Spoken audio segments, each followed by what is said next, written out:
The Man Who Charged Me. Rent for a Treehouse. By Joan Savage. Chapter 1. The Treehouse. The listing said, Rustic Woodland Retreat. It did not say, you will need to climb 47 wooden steps to reach your front door.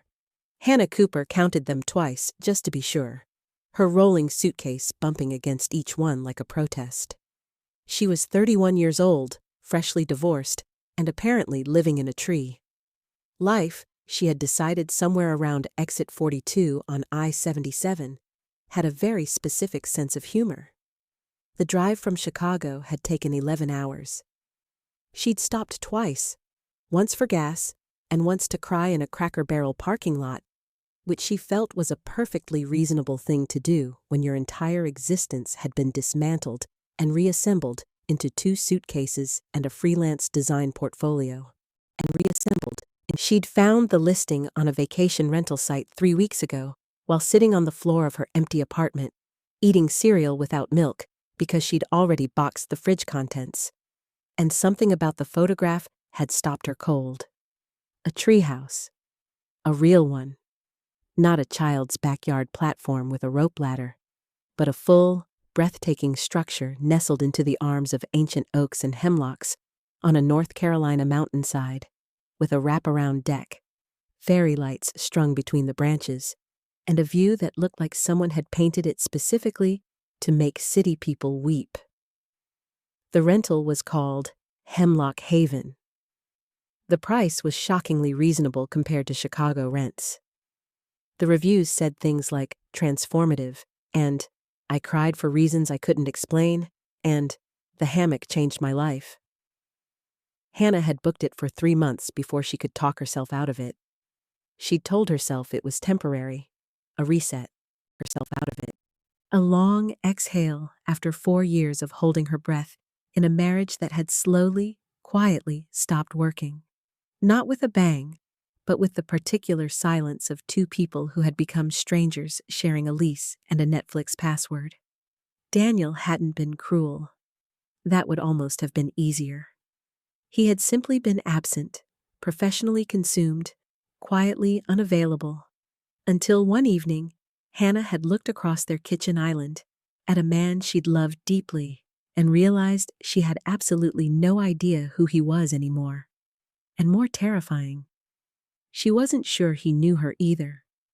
The divorce had been civil, efficient, and devastating in the way that only polite endings can be. So, here she was. 31, standing on a wooden staircase built into the side of a North Carolina mountain, hauling luggage into the sky, talking to a rental listing like it owed her an explanation. Rustic Woodland Retreat, she muttered, hoisting her bag up another step. Sure, she muttered. The staircase wound around the trunk of an enormous oak, each step perfectly fitted, the wood worn smooth and warm beneath her hand as she gripped the railing. Above her, the canopy filtered the late afternoon light into something soft and golden, and the air smelled extraordinary. Pine and earth and something almost sweet, like the mountain itself was breathing. She stopped halfway up, not because she needed to rest, but because she suddenly, involuntarily had to. It was beautiful. Genuinely, unexpectedly, stop what you're doing, beautiful. Through the branches, she could see the folded ridges of the Blue Ridge Mountains rolling away to the horizon in overlapping shades of blue and purple and gray. The late October sky above them, a color that had no name in any design software she'd ever used. Hannah stood there for a long moment. Then she picked up her suitcase and kept climbing. The treehouse, when she finally reached the door, exceeded every photograph. It was larger than it appeared online. One main room with a vaulted ceiling of exposed timber, a sleeping loft overhead, a tiny kitchen with a farmhouse sink, and a reading nook built directly into the curve of the tree itself, complete with a cushioned bench and a shelf of worn paperbacks. The deck wrapped all the way around, connected by a short rope bridge to a smaller platform that held a wooden chair and, she was delighted to discover, an actual telescope mounted on a brass stand. She walked outside and put her hands on the railing and looked out at the mountains. For the first time in a very long time, Hannah Cooper felt something that was not grief or exhaustion or the low hum of anxiety that had been her constant companion for months. She felt, almost against her will, like something might actually be okay. She was still standing there, breathing it in, when she heard boots on the wooden stairs below. Heavy, deliberate footsteps, wooden stairs below. Someone climbing without hurry, which told her immediately this was not a visitor making the ascent for the first time. She turned as a man appeared at the top of the stairs. He was tall, genuinely tall, the kind that required ducking under the doorframe of the deck entrance, which he did automatically, without looking. Dark hair, a little too long, curling slightly at the collar of a flannel shirt the color of cedar bark. Jaw like something architectural. Eyes a very specific shade of green that Hannah's designer brain immediately catalogued as forest and shade, which was not a Pantone color, but absolutely should have been. He was carrying a clipboard. "Hannah Cooper?" he said. "That's me," she said. "Ethan Walker." He did not offer a hand. He looked at his clipboard. "I need to go over a few things." "Sure," Hannah said. "I just got here, but—" "I see you found the telescope," he said. She glanced back at it. "I did. It's lovely," he said. "That's the premium deck package," he said, making a note. Hannah blinked. "I'm sorry?"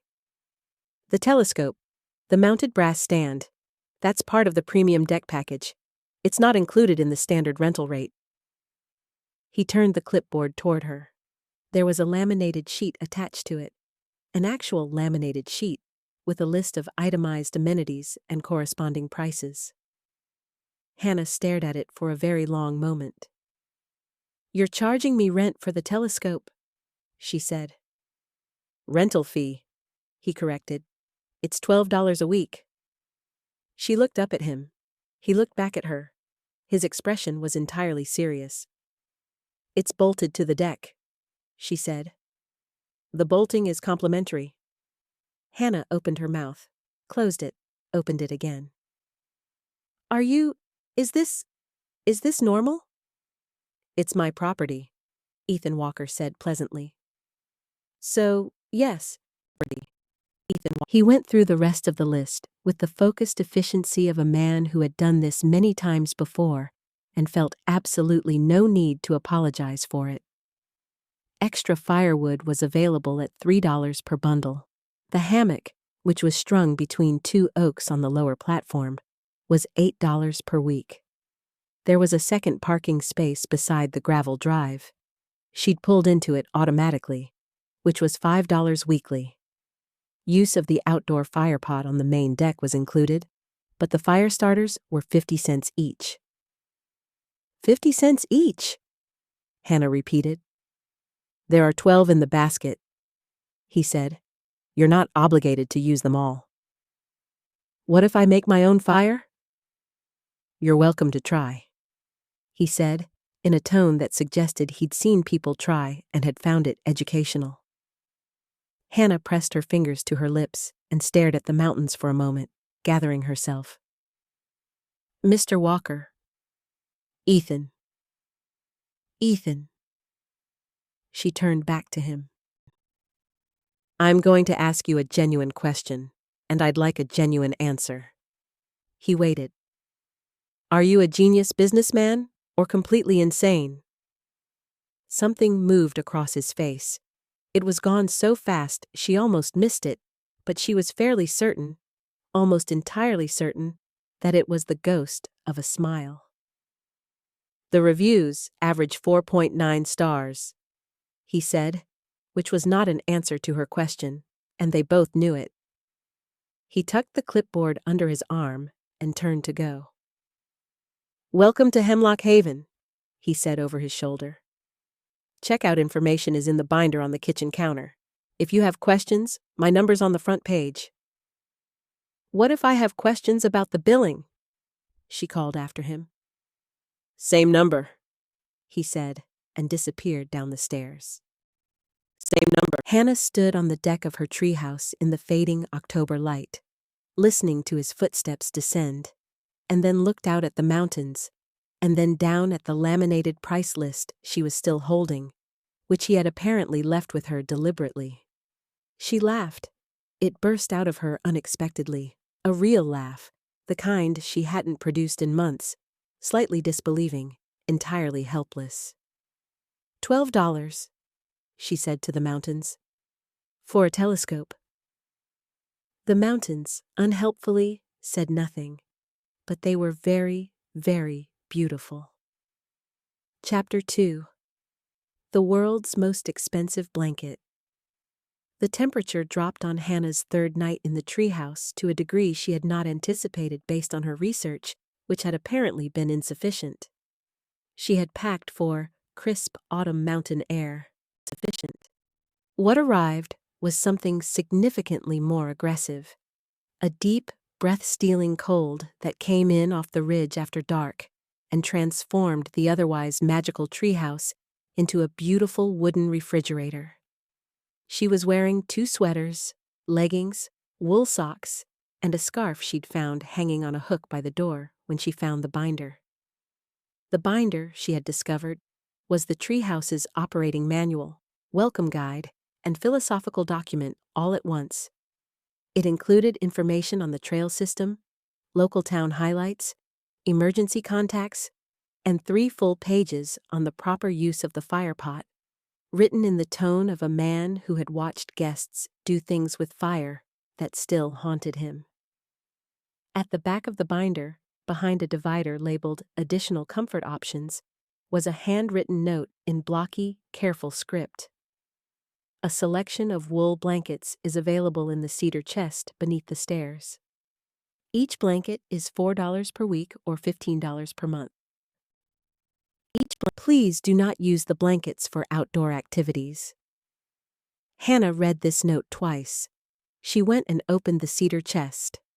Inside were 3 blankets, thick, gorgeous, hand-woven things in deep earth tones, smelling of cedar and something clean and resinous. She picked one up. It was, objectively, the softest thing she had ever touched. She took out her phone and called the number on the front of the binder. It rang 4 times. Then, "Walker?" "Hi," she said. "This is Hannah, in the treehouse." A brief pause. "I know which Hannah." "Of course you do. I'm your only tenant." She pulled the blanket tighter around her shoulders. "I just wanted to notify you that I'm using a blanket from the cedar chest." Another pause, longer this time. "Okay. I'm adding it to my tab, very officially. I want you to know I'm doing this by the book." "Appreciate that." "It's $4 a week," she said. "I understand. I accept these terms." "Week," she said. She could hear, faintly, something in the background of wherever he was. Wind, possibly, or fire crackling. "Are you cold?" he asked.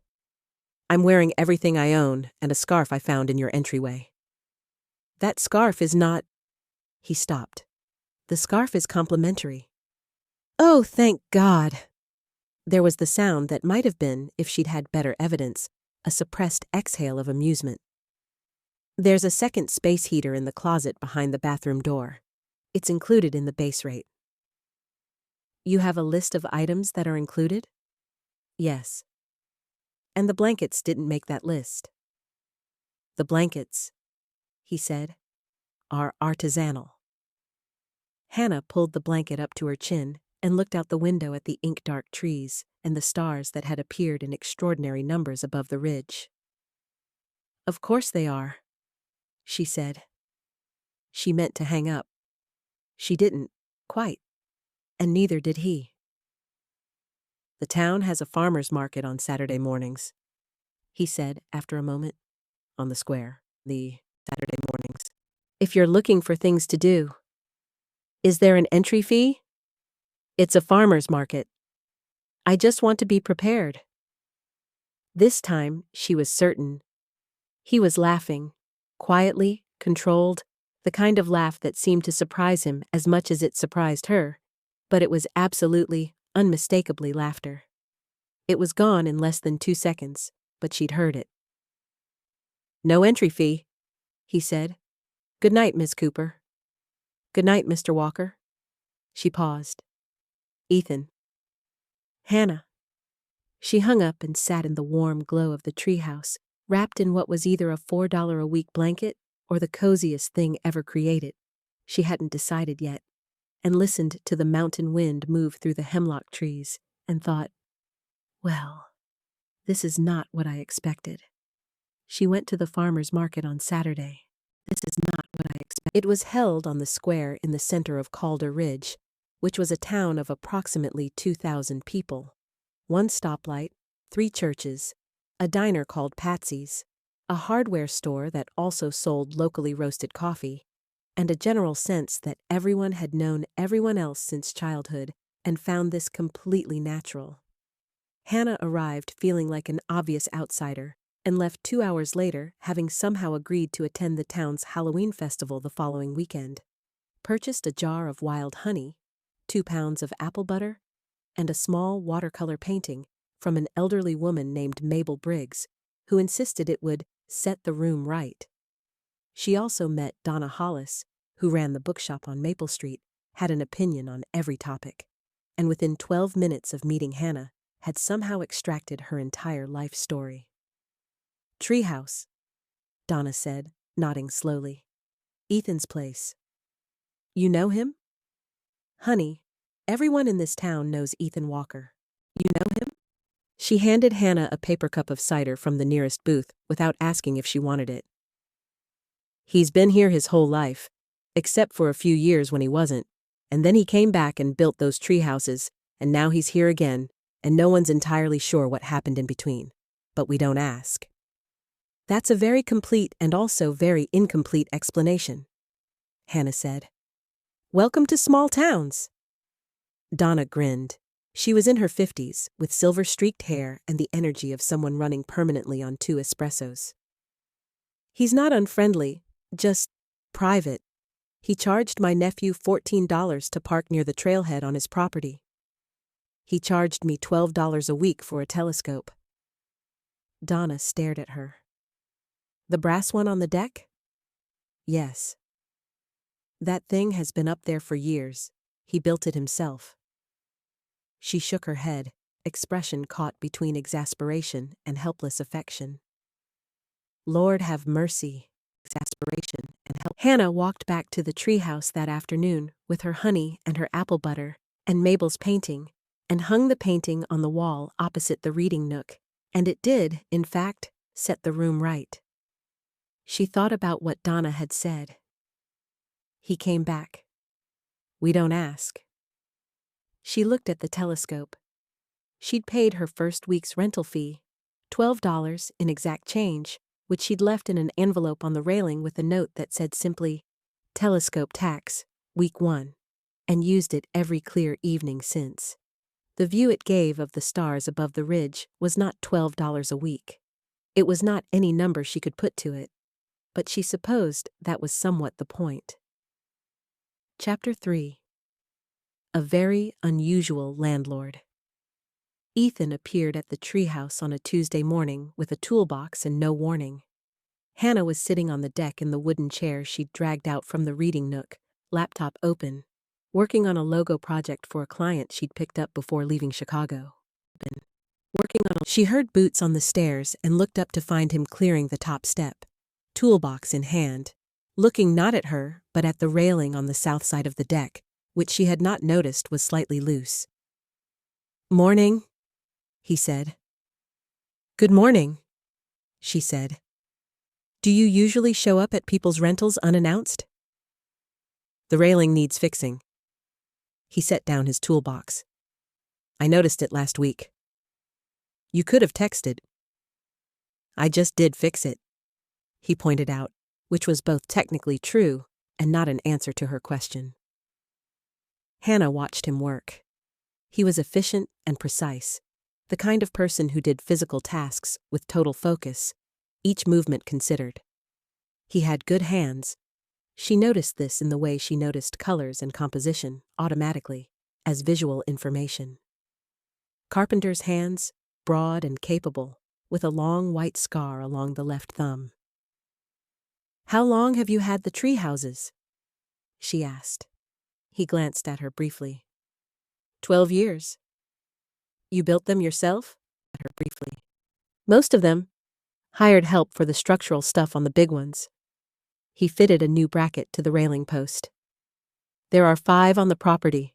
Hemlock Haven is the oldest." "I can tell," she said. "It feels more settled, like it belongs there." He was quiet for a moment. "Yeah," he said. "It does." She turned back to her laptop, then looked up again. "Can I ask you something?" "Depends." "Fair enough." She folded the laptop closed. "The pricing system, the itemized amenities list, the laminated sheet." She paused. "Did you develop that yourself, or did it come to you fully formed in a dream?" He kept working. She saw the corner of his mouth move. "I had a guest once who used everything, and then complained in a review that the rental didn't feel personal. Said she'd expected more included amenities for the price. And the response to that was to charge people for individual blankets. And the response to that was to be very clear about what's available, what's included, and what costs extra. So there's no confusion." "There's still confusion," Hannah said. "I'm confused right now." "You're not confused," he said. "You're annoyed. Those are different things." She stared at him. "That is actually fair." He finished with the railing, tested it, put his tools away. He was about to go when she said, "The hammock." He turned. "I want to use the hammock." $8 a week," he said. "I know. I want to use it." She pulled out her wallet and counted out $8 and held it toward him. He looked at it. He looked at her. Something flickered across his face that she was beginning to recognize as the particular expression Ethan Walker wore when he was trying to decide whether to laugh. He took the $8. "It's a good hammock," he said. "I'd hope so, for $8. He went down the stairs. "I'd hope so."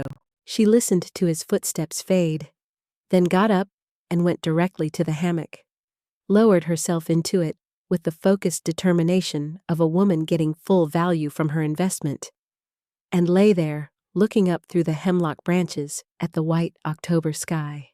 It was an extraordinary hammock. The following week, she came home from a hike on the Ridgeback Trail to find a small, carved wooden figure on her deck railing. A bear, no bigger than her fist, beautifully detailed, sitting on its haunches with its nose tipped up as if catching a scent. There was no note. She texted Ethan, "Did you leave a bear on my railing?" He replied 11 minutes later, "Checking on the gutter." That's not an answer. Bear was a spare piece. Figured it suited the location. Hannah looked at the bear for a long moment. It was exquisitely made, the kind of small object that took a great deal of care and said so without announcing it. "Is there a rental fee for the bear?" she wrote. The reply took 2 minutes. "It's a gift." She set the bear on the windowsill above the kitchen sink, where she could see it while she made coffee, and did not overthink what it meant, and completely overthought it anyway. Chapter 4. Life Above. The Ground. October gave way to November in the mountains, and the world turned colors that had no business being real. Hannah, who had spent years in Chicago apartments with windows that faced other windows, discovered she had been living in a condition of severe visual deprivation that she hadn't known to name. Here, in the treehouse, the world happened at a different scale. Not the world below, managed and paved and moving fast, but the world of light and weather and season happening right outside every window, at eye level, intimate and enormous at once. She worked well in the mornings. Better, she realized, than she'd worked in years. Mornings. The design projects that had felt like pulling teeth in her Chicago kitchen flowed more naturally here, with coffee and the sound of wind in the hemlocks and the particular quality of mountain light that changed every hour. She began hiking.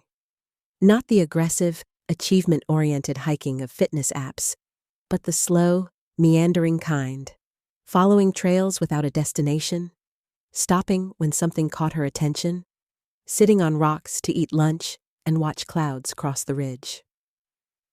She found the Ridgeback Trail, which climbed sharply to a lookout above the valley. She found the creek path that followed Calder Branch downstream to a swimming hole currently too cold for swimming, but beautiful as a destination regardless. She found, on her third week, a trail that wasn't on any map she had, that wound up through dense hemlock forest to a clearing where an enormous, ancient maple stood alone, its remaining leaves the color of fire. Ancient maple stood alone. She was sitting at the base of the maple eating an apple when she heard footsteps on the trail behind her. Ethan came through the tree line and stopped when he saw her. He was carrying a canvas pack and wearing the particular unself-conscious ease of a person moving through familiar territory. "You found the clearing?" he said. "I didn't know it was special." "It's not on the trail map." He came and sat on a nearby rock, not close, but not distant either. The natural distance of two people who have found the same interesting thing. "I took that trail off the guest list a few years ago. Didn't want the foot traffic. And yet here I am." "And yet," he agreed, without apparent resentment. They sat for a while in the comfortable silence of the clearing. A wind came through and shook the maple, and a small rain of gold leaves fell around them. "How long have you lived on the property?" Hannah asked. "Born here," he said. "My grandfather built the farmhouse." "Born here?" "My parents moved to Asheville when I was 12. My mother wanted a different life. But I came back after college." "Why?" He was quiet for a moment. "Because it was mine," he said simply. "Some people belong to a place. I belong here." Hannah thought about that. She thought about Chicago, about the apartment she'd lived in for 6 years and never decorated the way she'd meant to, always meaning to do it properly once things settled. Things had never settled. She'd left it with the walls still builder's white. "I've never felt that about anywhere," she said. He looked at her. Not a long look, just a glance, but it held something. Recognition, perhaps, or the particular attention of someone who hears what's underneath a sentence. "Maybe that's why you're here," he said.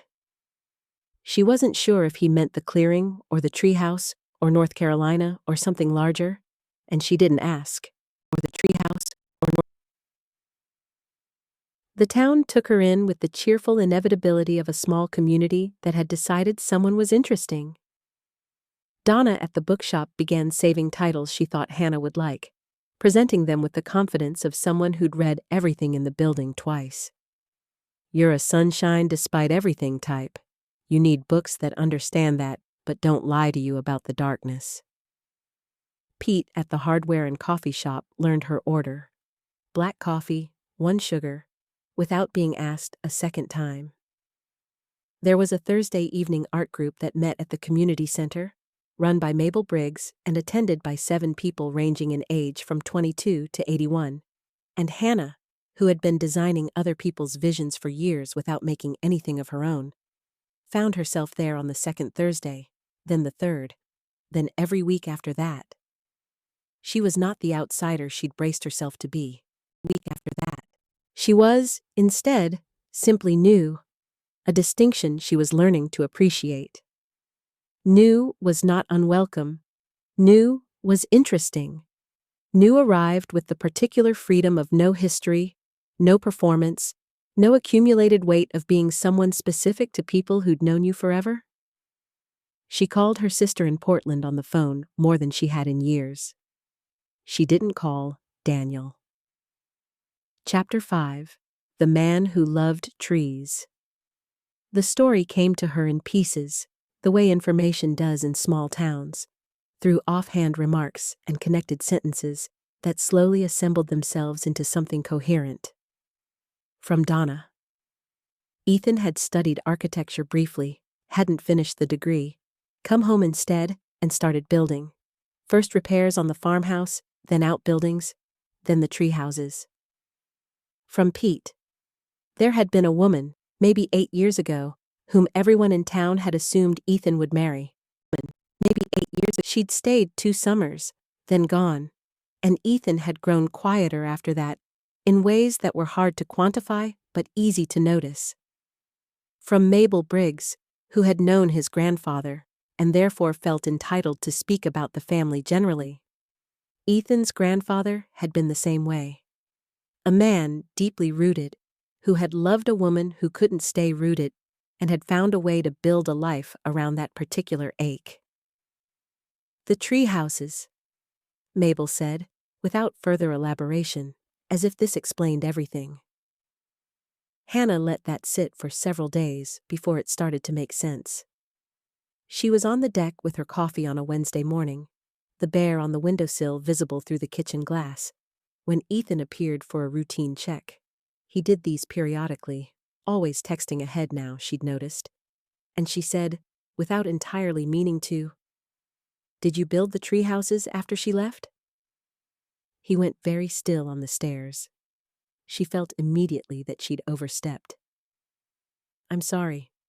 She felt immediately. "That was... Who told you?" he asked. His voice was even. "No one specifically," she said honestly. "Small town.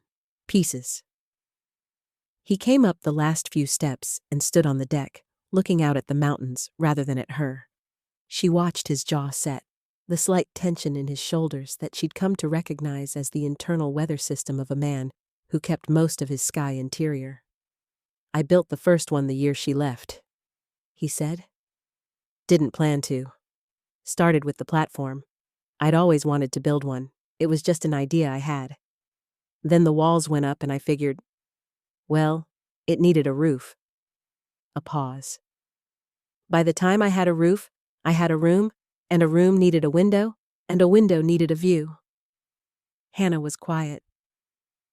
"It took me almost a year to finish Hemlock Haven," he said. "It's the only one I could have lived in. I did live in it, actually, for a while, when the farmhouse felt too big. I did." She thought of the treehouse at night, the way it held the sounds of the mountain, the absolute completeness of being inside it with the dark outside and the fairy lights, and the feeling that nothing required you to be anywhere else. "I understand that," she said. He looked at her then. "Yeah," he said. "I thought you might." He did his check, gutter, weatherproofing on the deck boards, the water heater pilot light, and was about to leave when she said, "Ethan, the bear." He turned. "Thank you," she said. "It's the nicest gift I've gotten in a long time." She meant this entirely, and she thought he knew it, because his expression did the thing it did sometimes. The opening and closing of something, too quick to name, like a door touched and then gently shut. "You're welcome," he said, and went down the stairs. November deepened. The mountains went gray and beautiful with bare branches, and the air became something close to crystalline and beautiful with bare branches. Hannah discovered the pleasure of the firepot on the deck after dark, wrapped in the artisanal blanket. Week 3 rental fee, $4, paid on time, always in exact change, which had become its own small, ongoing joke between them. She was beginning to understand something she hadn't expected when she'd booked 3 months in a treehouse on a whim from the floor of her empty Chicago apartment. She wasn't just healing. She was becoming someone. Not a different person. She was still Hannah, still laughed too loudly at her own jokes, still talked to herself while designing, still cried at dog adoption videos.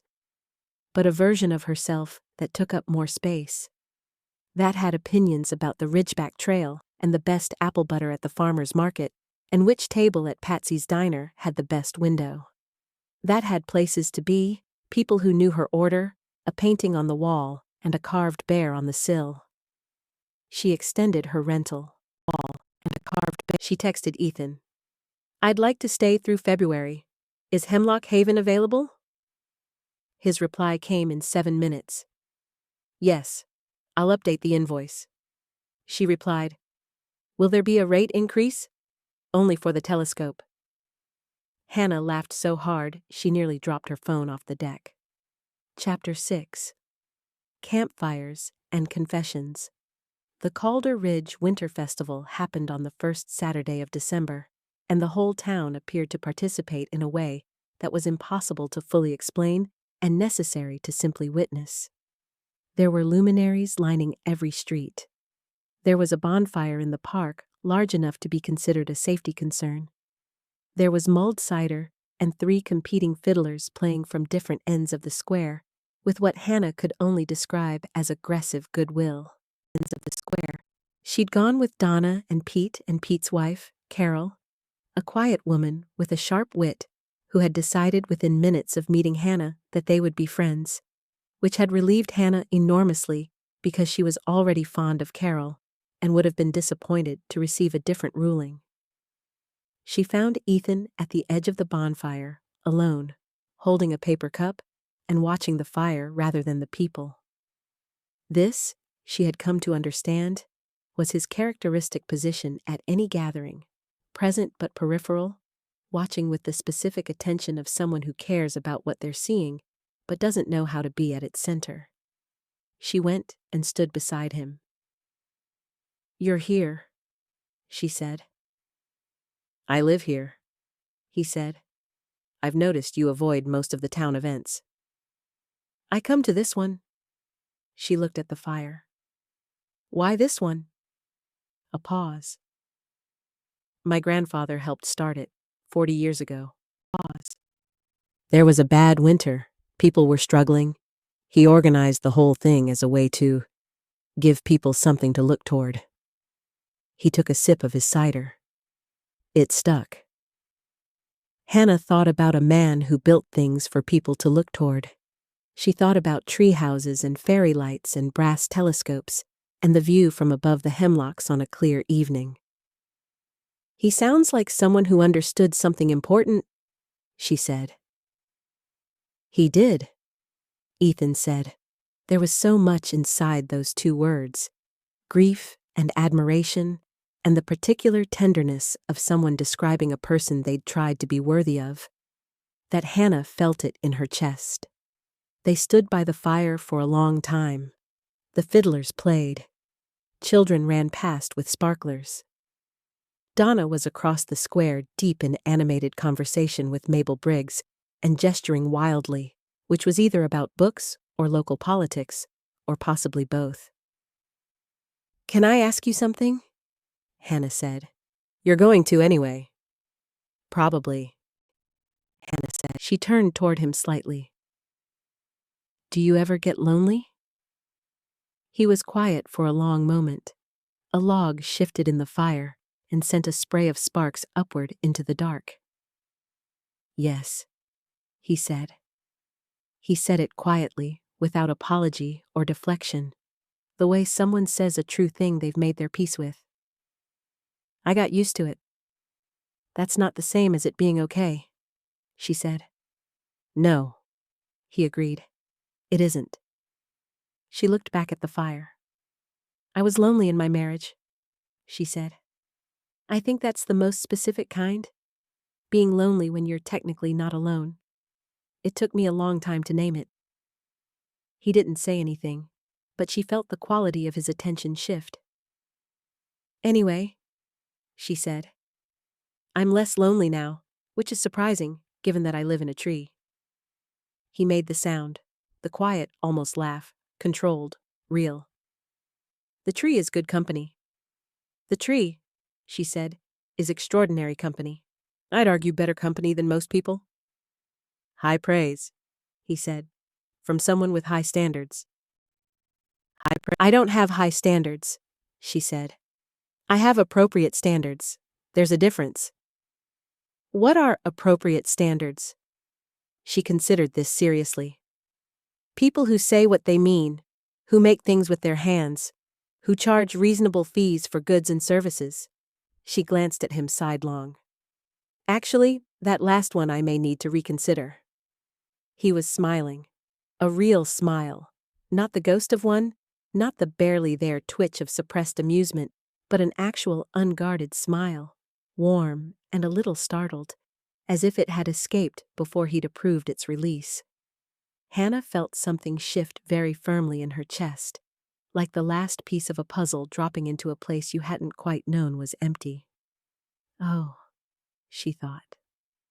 Oh no. Chapter 7. The Secret Behind the Property. She found the letter by accident. She hadn't been snooping. She wanted to be clear about that later, when she was going over it in her mind. She'd been looking for a spare light bulb in the narrow closet off the kitchen when the small box fell from the upper shelf, and the letter fell out of the box, and the name on the letter was her own. Except it wasn't her name. It was a name very like her name. The letter was addressed to an Anna Cooper, and it was written in the handwriting of someone elderly, careful, and sloping, on paper that had yellowed to ivory. She shouldn't have read it. She read it. It was a deed amendment. From Calder Ridge County, dated 31 years ago. Transferring a small parcel of land, 6 acres on the north side of Ethan Walker's property, to an Anna Cooper of Chicago, Illinois, in settlement of a debt owed by the Walker estate. Hannah read it 3 times. She called Donna. Donna was silent for a moment. Anna Cooper, she said. Hannah, honey. Anna Cooper is Ethan's mother's name, her maiden name. His mother. She left when he was 12. You said that. We talked about this. She left when he was... I said his parents moved to Asheville. Well? A pause. That's the version Ethan tells. Hannah stood in the kitchen of the treehouse with the letter in her hand and looked out at the mountains. The 6-acre parcel on the north side of the property. She knew that trail. She'd walked it.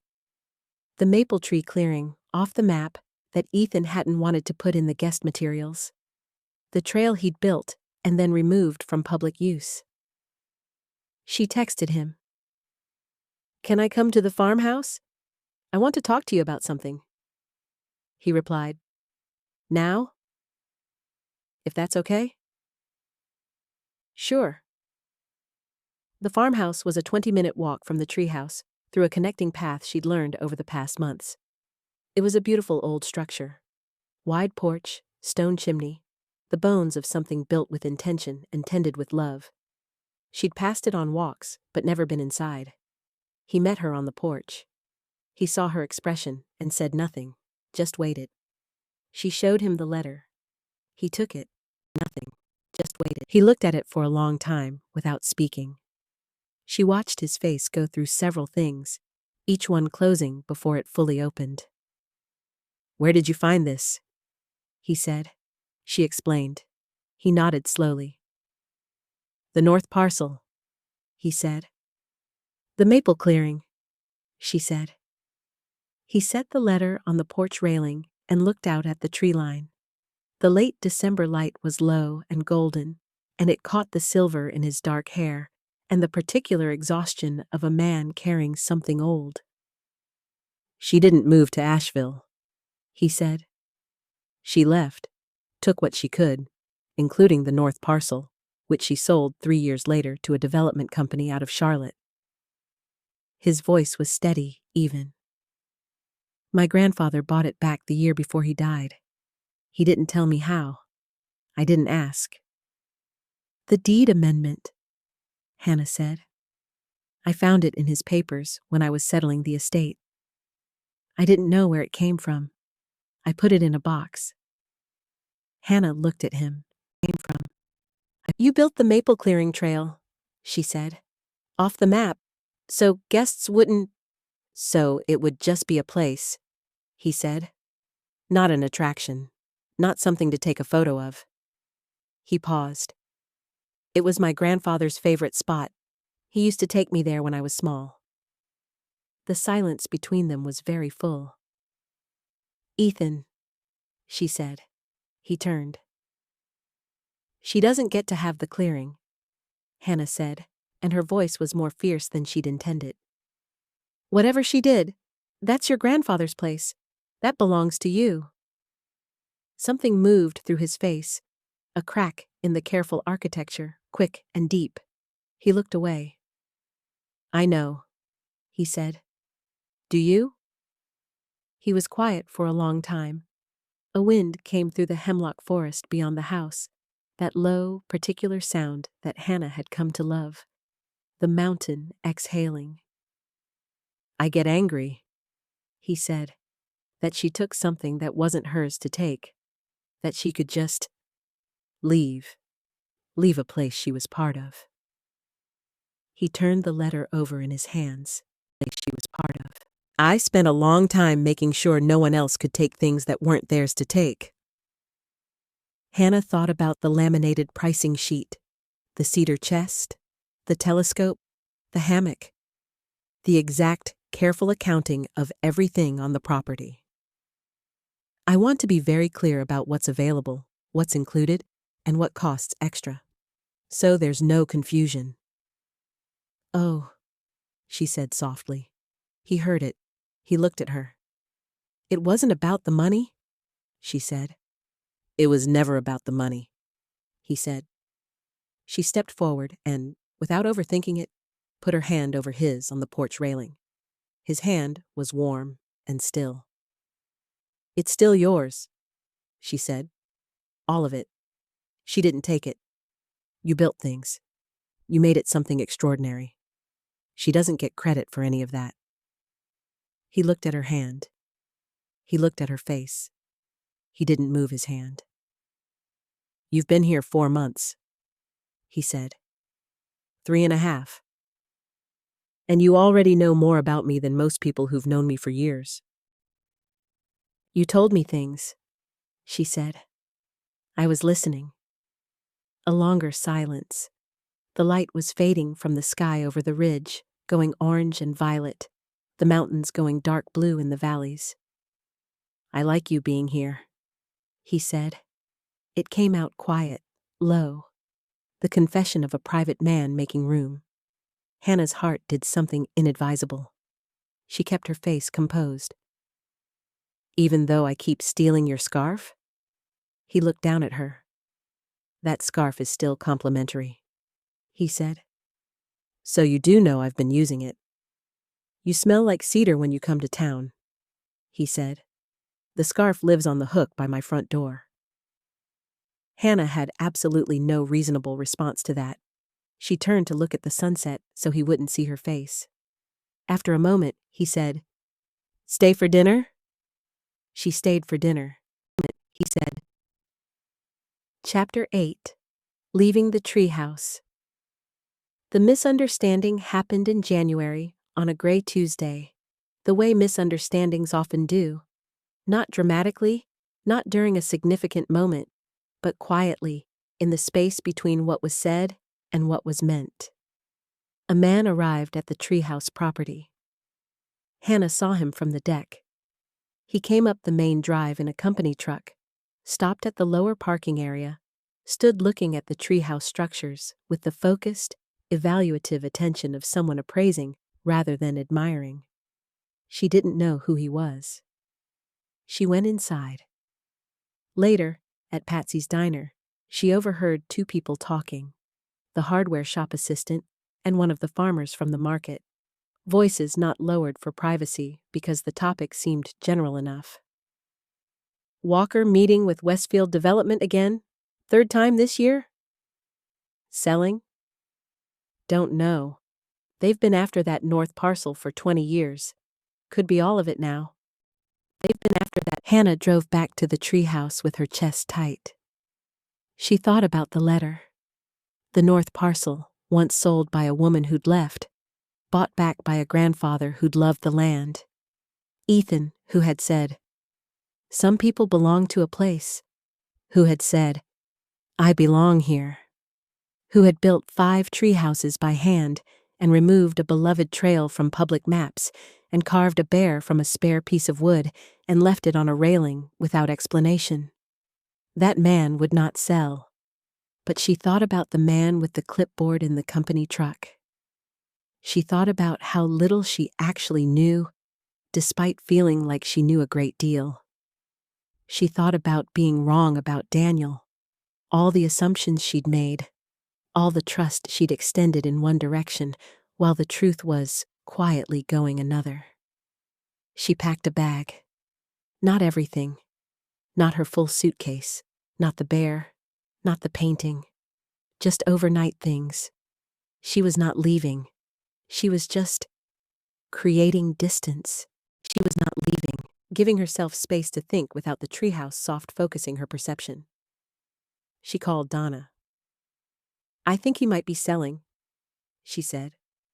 Donna was quiet for a moment. "Did he tell you that?" "No, I overheard something." "Hannah, honey." "I know," Hannah said. "I know how that sounds.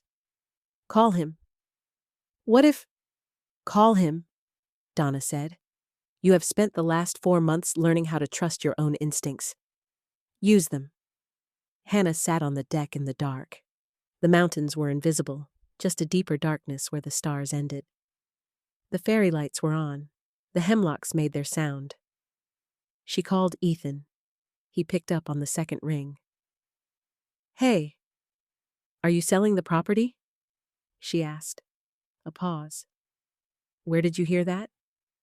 "Someone at Patsy's, Westfield Development, the company truck." Another pause, longer. She held her breath. "He's a family friend," Ethan said. "His company sent me an offer 3 months ago, same as they have every few years. His company sent me— I met with him to tell him, in person, the same thing I always tell them." A beat. "No." The word settled into the dark like a stone into still water. "No?" Hannah said. "No." She could hear him clearly now. Not his voice exactly, but the shape of his meaning, the absolute solidity of it. "I built this place for people who need somewhere to land. That doesn't stop." Hannah pressed her hand over her eyes. "I thought—" "I know what you thought." He wasn't angry. He was something quieter than angry and considerably more serious. "You thought I was the kind of person who would build something meaningful and then sell it without telling you. I panicked." "I know."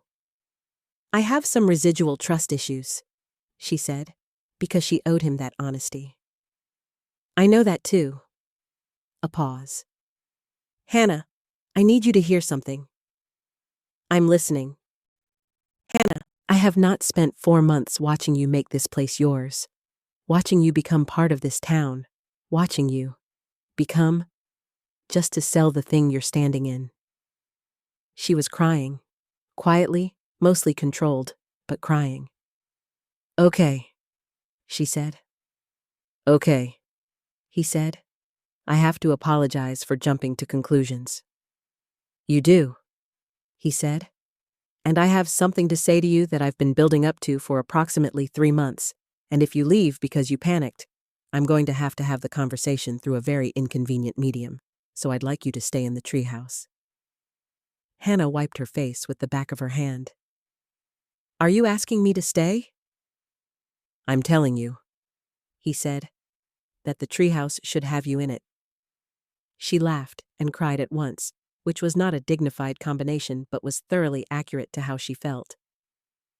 "I'm already here," she said. "I never really left." Chapter 9. The View Without Her. He had planned to say it differently. The view without her. He'd thought about it with the particular, careful thoroughness that he brought to structural problems.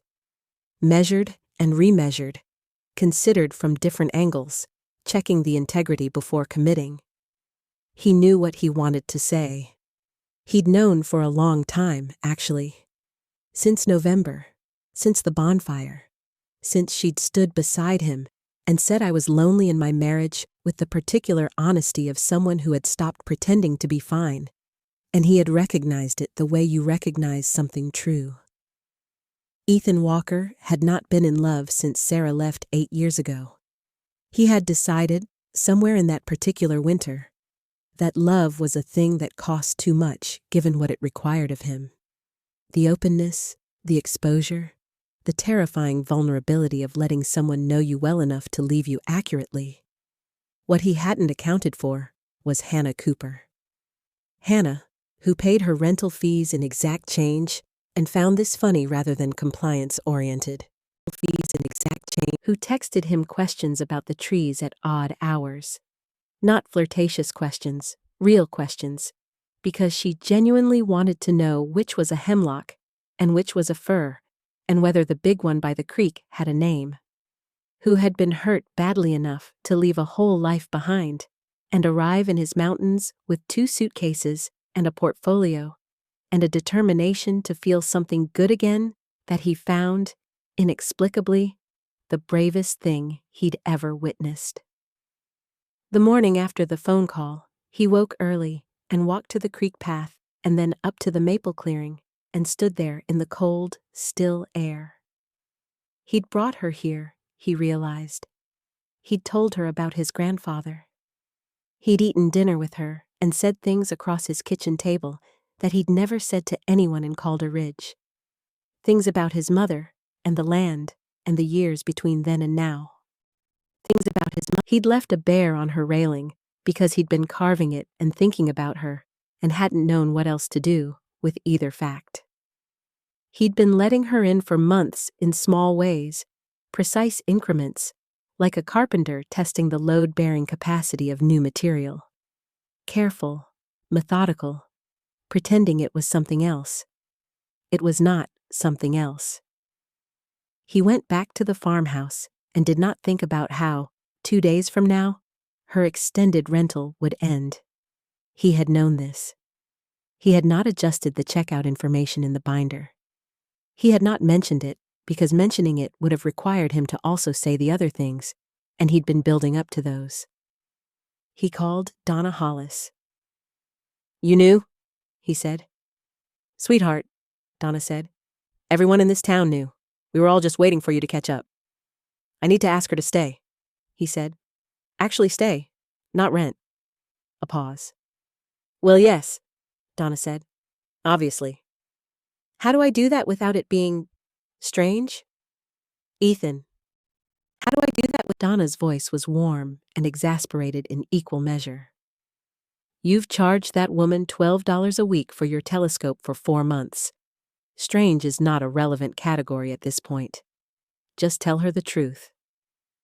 He stood on his porch. The mountains were clear today, every ridge detailed, the kind of day in January that made winter worth all of it. He thought about Hannah on the deck in her artisanal blanket. Hannah at the bonfire. Hannah's hand over his on the railing, fierce and certain. She doesn't get credit for any of that.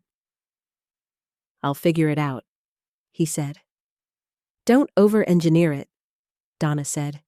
"You're not building a structure." He took the north trail. He walked through the hemlock forest, past the creek, past the spot where the maple trail split off, and up the 47 steps to the treehouse. He knocked, lit off, and up the Hannah opened the door in the oversized flannel shirt she'd bought at the general store 3 months ago, and wore constantly, her hair loose, a mug in one hand, and a look on her face that was both guarded and hopeful in the specific proportion of someone trying not to hope too much. "Hi," she said. "Hi," he said. She looked at him. He had planned, as mentioned, to say it differently. More measured, better constructed, the emotional equivalent of a properly fitted joint. Instead, he said, "I don't want to update the checkout information in the binder." Hannah's eyes went very bright. "I think," he said, "the treehouse is yours, and I think—" He stopped, started again. I think I've been trying to find the right way to tell you that, and there isn't a right way. There's just, I want you here. Not as a tenant, as mine. He paused. I mean, as a person Ethan, she said. Yeah, I know what you mean, she said. She stepped forward and closed the distance between them, and he put his arms around her with the careful steadiness of a man who builds things to last, and she held on to him like someone who had been looking for a place to stand. The mountains were gold in the morning light behind them. The hemlocks made their sound. Chapter 10. Home Among the Trees. Spring arrived in the Blue Ridge slowly, the way it always does. Not all at once, but in increments, the way Ethan would have approved of. A crocus first, then a redbird, then the hemlocks putting out new growth in that particular tender green, then everything at once. Hannah was on the deck on the first genuinely warm morning of March when she updated her design portfolio website. In the About section, where it had previously said Chicago, IL, she typed Calder Ridge, NC, and hit save before she could second-guess it.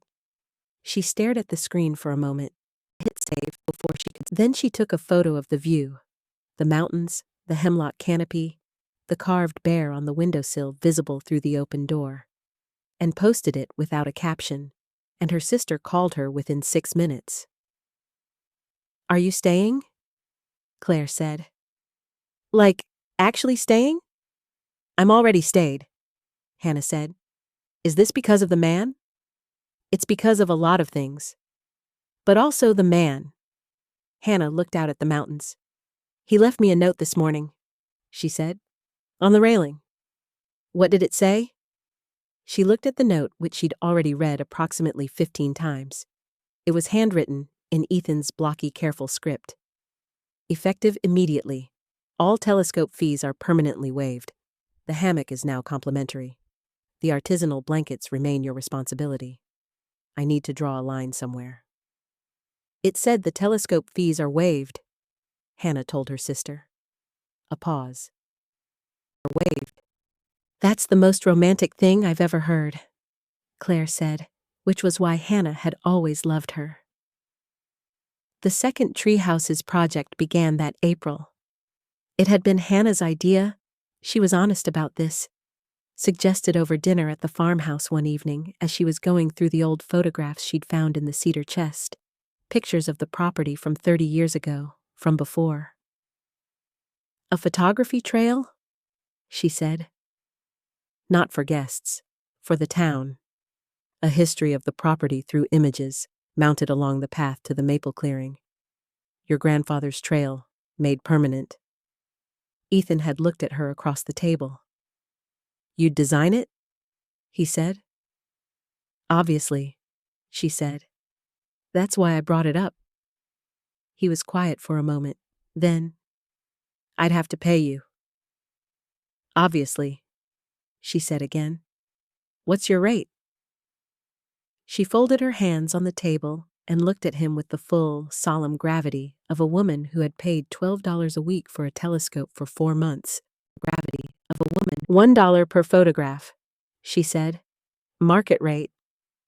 He looked at her for exactly 3 seconds, and then he laughed. The real laugh, open and warm, the one she had worked for across an entire autumn and winter, the laugh she would have paid considerably more than $12 a week to hear. Deal, he said. The Calder Ridge Heritage Trail opened on a Saturday in June, when the mountains were every shade of green and the hemlocks smelled like the best thing in the world. Hannah had designed everything. The mounting system, the signage, the small illustrated map at the trailhead that showed the history of the Walker property and the people connected to it, including a hand-drawn portrait of Thomas Walker, Ethan's grandfather, seated on a rock in the maple clearing with his nose tipped up like he was catching a scent. Like the bear on the windowsill. The whole town came. Mabel Briggs cried, which made Donna cry, which made Pete's wife Carol cry while claiming she wasn't, which made Donna cry. Ethan stood at the trailhead with his hands in his pockets and watched people walk into his family's history and find it beautiful. And his face was the complicated and open face of a man experiencing something he didn't entirely have words for. Hannah stood beside him. "Are you okay?" she asked. "Yes," he said, and he was. She could tell. "I'm just—" He stopped. "He would have liked you," he said. She put her hand in his. He held it. "I would have liked him," she said. They walked the trail together, last, after everyone else had gone. Through the hemlocks, up to the maple clearing, where the late afternoon light was doing exactly what it always did in that place. Falling golden and specific, the kind of light that makes the ordinary feel attended to. Ethan's hand was warm around hers. The mountains beyond the clearing were the same blue they'd been in October, in November, in the cold gray of December and January, in the first tentative green of spring. Cold gray of December, and they were always themselves. "I have something for you," Ethan said. She turned. He reached into the pocket of his flannel shirt and produced a piece of paper, folded into thirds. She unfolded it. It was the laminated pricing sheet, the original, with the itemized amenities list and the corresponding fees: telescope, blankets, hammock, extra firewood, fire starters, second parking space. Every item had been crossed out. At the bottom, in his careful blocky hand, all amenities complimentary for permanent residents. Hannah stared at it for a moment. Her throat was doing something inconvenient. "Permanent residence," she said. "It seemed like the right designation," he said, "given the circumstances." She looked up at him. He was watching her with that particular expression. Not guarded now, not the door barely opened, but fully present, the whole of him available and looking at her.